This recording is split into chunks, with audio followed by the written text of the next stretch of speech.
ఆంధ్రప్రదేశ్ రాష్ట్రం సమగ్రంగా అభివృద్ధి చెందాలంటే అధికార అభివృద్ధి వికేంద్రీకరణ జరగాల్సిందే అని మేధావులు స్పష్టం చేశారు. అనంతపురం నగరంలోని లలిత కళా పరిషత్తులో సమాన సమగ్రాభివృద్ధి అంశంపై రాష్ట్ర స్థాయి సదస్సు జరిగింది. వికేంద్రీకరణ సాధన సమితి జేఏసీ నేతలతో పాటు విద్యార్థులు పెద్ద సంఖ్యలో పాల్గొన్నారు. ముఖ్యమంత్రి వైఎస్ జగన్మోహన్ రెడ్డి చేపట్టిన 3 రాజధానులకు అందరూ జై కొట్టాల్సిందే అని ఈ సందర్భంగా వారు స్పష్టం చేస్తున్నారు.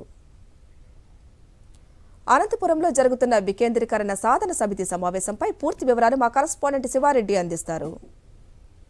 ఆంధ్రప్రదేశ్ రాష్ట్రంలో అధికార అభివృద్ధి వికేంద్రీకరణపై విస్తృతమైన చర్చ జరుగుతోంది. ఈ నేపథ్యంలోనే అనంతపురంలోని లలిత కళా పరిషత్తులో సమాన సమగ్ర అభివృద్ధి పైన ఒక రాష్ట్ర స్థాయి సమావేశాన్ని అధికార అభివృద్ధి వికేంద్రీకరణ సాధన సమితి నేతలు ఏర్పాటు చేయడం జరిగింది. మేము అభివృద్ధి వికేంద్రీకరణ సాధన సమితి ద్వారా ఈ 4-5 సంవత్సరాలుగా మేము చెప్తూనే ఉన్నాం.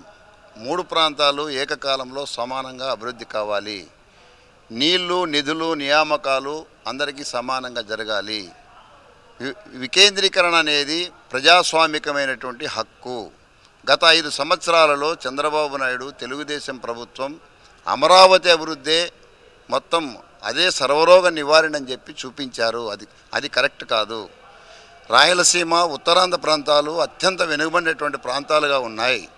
దీనిని కాపాడాల్సినటువంటి బాధ్యత ప్రభుత్వాలపైన ఉందని చెప్పి మేము ఆ రోజు చెప్పాం. అభివృద్ధి అనేది సాగకుండా కేవలం కల్లూరు సుబ్బారావు గారు పోరాటం నుంచి ఇప్పటిదాకా కూడా ఏది సాగలేదు. అన్నీ సమతుల్యంగా ఉన్నప్పుడే అభివృద్ధి సాధ్యమవుతుంది. ఆ సందేశమే మీడియా మిత్రుల ద్వారా మీ ద్వారా మేము అందరికీ తెలియజేస్తున్నాం. ఇప్పుడు విజయవాడలో హైకోర్టు వచ్చిన తర్వాత దాదాపు 1-1.5 లేని ఏ హైకోర్టు ఒక చిన్న కేసు కూడా వేయడం లేదు.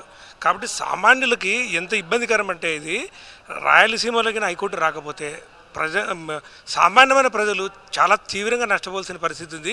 ఎందుకంటే విజయవాడలో ఒక అడ్వకేట్ చెప్తున్నాడు, మాకి హైకోర్టుకి మేము ఉండే చోటికి 30 కిలోమీటర్ల దూరంలో ఉంది, జనావాసాలు కూడా లేరు, 5 గంటల తర్వాత రావడానికి బస్సులు కూడా లేవు, ఆటోలు కూడా లేవు, చాలా దారుణమైన పరిస్థితుల్లో ఉన్నాము.